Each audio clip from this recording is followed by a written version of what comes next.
Hey there, we're here at day one of the 2026 Safe Road Summit, hosted by the 3 MPOs in South Florida. Our first summit, which I believe was in the city of Dania Beach, had 70 people.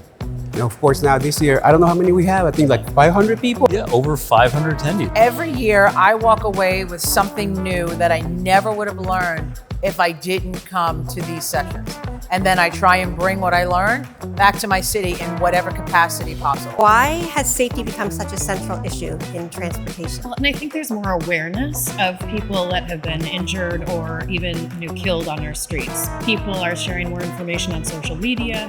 There is just more out there and awareness in general. Our job is to be the architects of policy. If you put in good policy, it'll be very good for the public safety of your community. It really comes down to humanizing safety. You have to tie it to personal stories.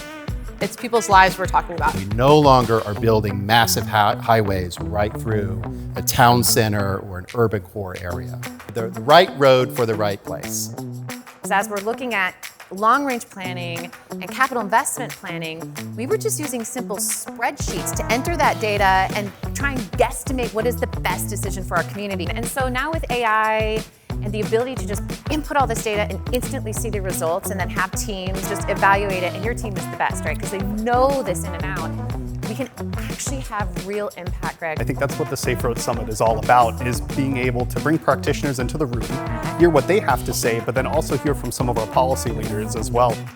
Post-crash care is an area that the data tells us we could make a real dent in the fatality rate if you can get people that care right when an accident happened.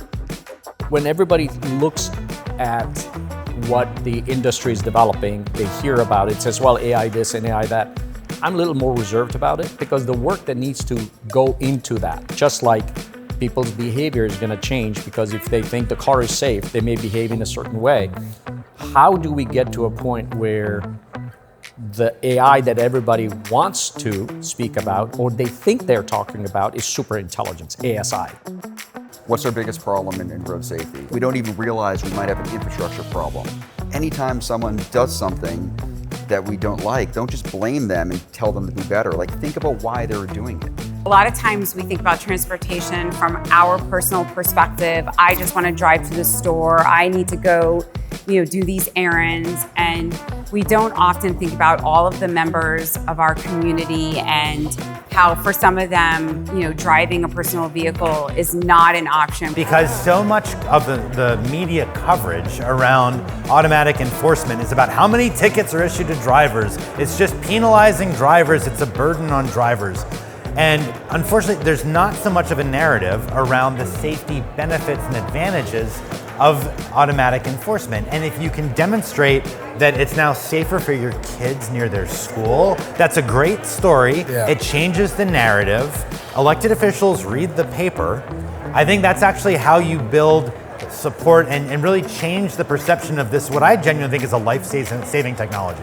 We have all of this great technology, but how are we going to manage it? Are we safe? Is it safer for humans to drive or to go completely to the robots? I learned a lot about how AI is impacting transportation of the future. Great. We're learning a lot about sidewalk networks and the importance of safety and security, developing roadways, making sure they're done right, how the budget process works, the planning process works. It is just amazing.